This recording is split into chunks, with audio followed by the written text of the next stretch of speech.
আমরা ছোটো সময় কত সুযোগ পেয়েছি, খেলাধুলো করেছি, নানা রকম কবিতা পড়েছি, হাট্টিমা টিম টিম তারা মাঠে পাড়িয়ে দিয়ে।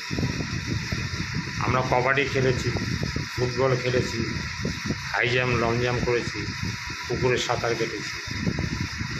বর্তমান যুগে বাচ্চারা ঘরে বন্দি হয়ে আছে, না পাচ্ছে খেলাধুলা, শুধু বাবা মার মুখ দেখছে আর বইয়ের বোঝা ঘাড়ে নিয়ে স্কুল যাচ্ছে, ফেরত আসছে।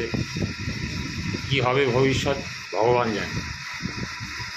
আমরা এত কিছু পেয়েছি থেকে আমাদের এত কিছু বুদ্ধি, নানা রকম বুদ্ধি, নানা রকম যুক্তি, নানা রকম কৌশল বেরোয়। প্রত্যেকটা জিনিস দিয়ে কিছু না কিছু উপলব্ধি করা যায়। তাই আমাদের এত উপলব্ধি, এত উত্থান। এই যুগে কী হবে কে জানে।